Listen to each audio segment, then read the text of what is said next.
including sa Kuwait. So sa Kuwait, nagpapasalamat po ako. I'd like to thank my counterpart and the Ministry of Foreign Affairs. Our communications are bearing fruit. The hard work of our people sa embassy are bearing fruit. Yung mga tinanim ni Ambassador Villa are bearing fruit. So inaasikaso na po ngayon yung pag-uwi ng 800 na nandun po sa shelters. As I told you po, may 4-5 tayong hiningi sa Kuwait bago magpirmahan and i-lift yung ban. Number 1, makauwi yung 600 to 800 na nandun po sa shelters, and kaugnay nun, na huwag magkaroon ng harsh na crackdown after the amnesty. Kasi may 5,000 pa na hindi umuwi, na pinili nila magsapalaran muna sa Kuwait. Second na hiningi natin na makauwi yung mga diplomats, and ang aming pong buong paniniwala po ay they will follow their own processes, but they will also consider what we have been communicating to them.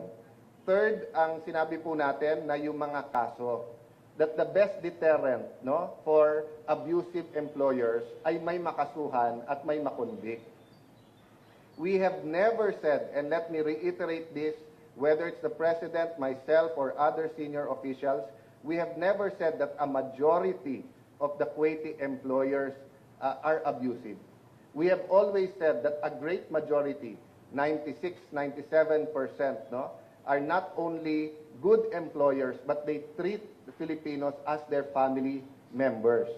Pero somehow, ang na-communicate sa kanila at lumabas sa kanila is parang pinipintasan natin and gine-generalize natin. No po. We never generalized, and that was not the intention. But nakikiusap naman kami dun sa 96, 97%. Paano naman po yung 3%? O yung ilan po na naaabuso? Hindi ba kailangan natin sila asikasuhin?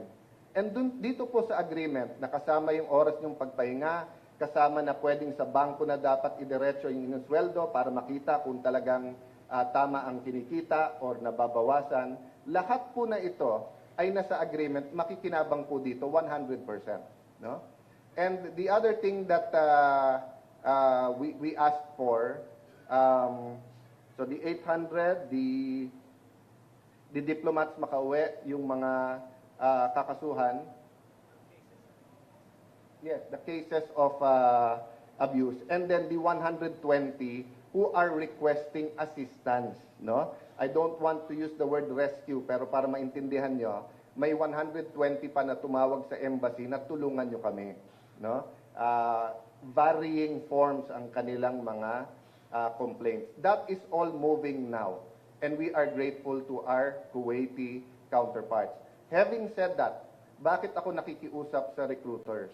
So sa debriefing ni Ambassador Villa and part of his explanation as part of the delegation headed by Secretary Bello in negotiating the agreement,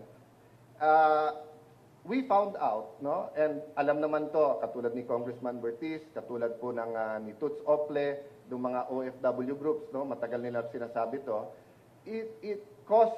ang cost po sa employer is $4,000 to get one domestic helper. Sa isang kasambahay na Pilipino, ang babayaran ng employer $4,000. Kino-compute namin ang cost, and they can correct me if I'm wrong, but it's just a little bit over $1,000. So mahigit $2,500 dito ang profit. Kung anong hatian between the Filipino recruiters and their counterparts sa Kuwait, hindi ko alam. So nung tinanong ko, magkano ba sweldo ng ating mga kapatid doon na nasa domestic services? $400. Sabi ko, pwede bang dagdagan? Sabi, sir, bakit hindi? Kung $20 a month, $50 a month is $600. Basta, sir, doon nyo iawas sa 4,000. Kasi bottom line naman sa employer, they're willing to pay. Pero ang laki na ng 4,000. So kung magagawa lang na 3,500 yun, may additional $500. Parang 13th month na ang binigay.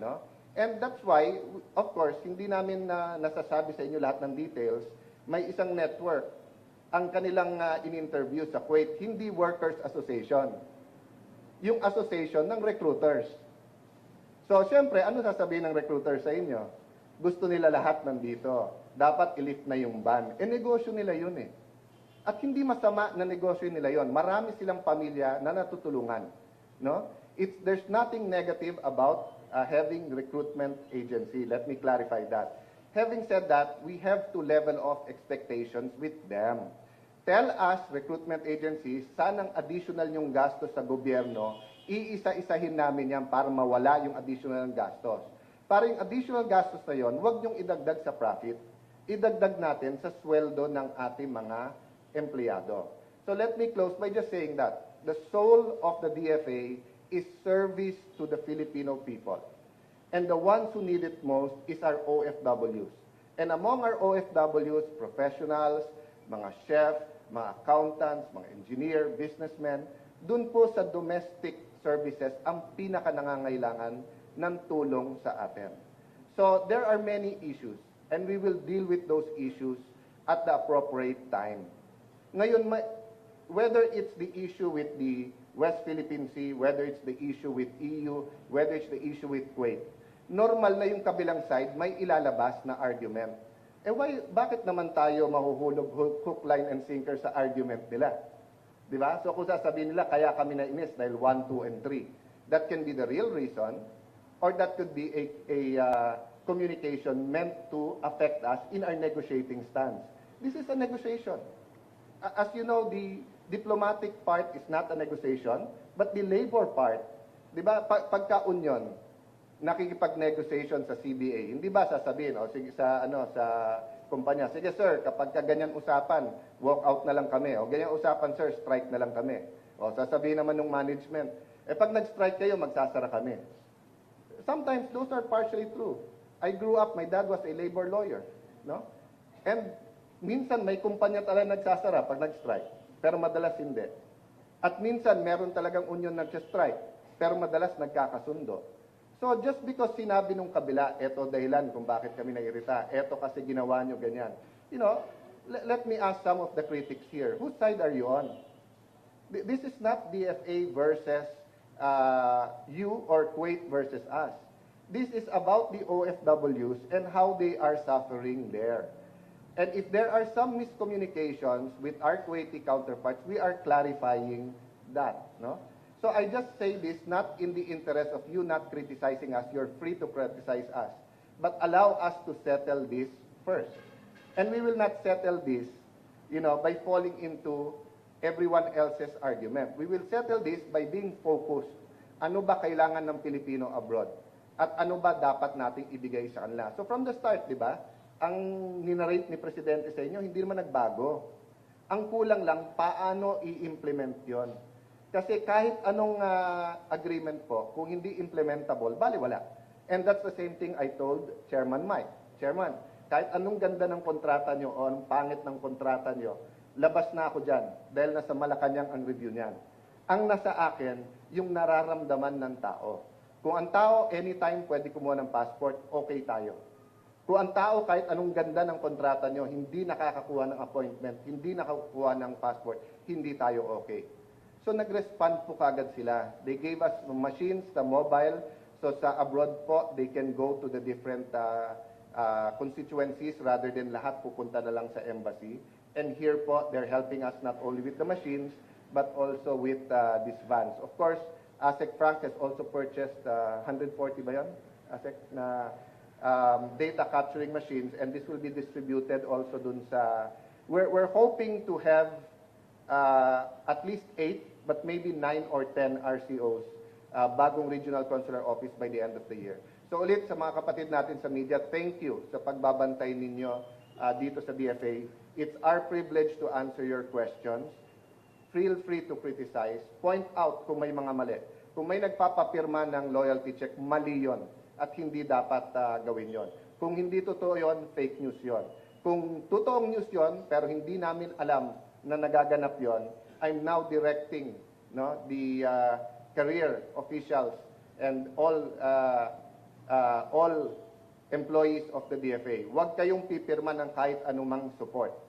Yung mga pumasok na nag-fax, nag-email, nag-text sa akin, Hindi ko naman pwedeng sabihin, no thank you. Hindi ko naman pwedeng sabihin, ba't kayo nagpadala? Pero kung may nagsasabi sa inyo, kailangan nyo magpadala, hindi po totoo yon. So, please, I love DFA because the most professional people are here. And I want to leave DFA na kayo pa rin ang pinaka-professional sa ating gobyerno. Huwag magagalit yung ibang mga departamento. So muli, maraming salamat po na pinagbigyan niyo po na makita yung ating turnover this morning. No? Thank you. Thank you, Secretary Cayetano. We will now proceed to the demonstration of POW passporting. We have a setup right there.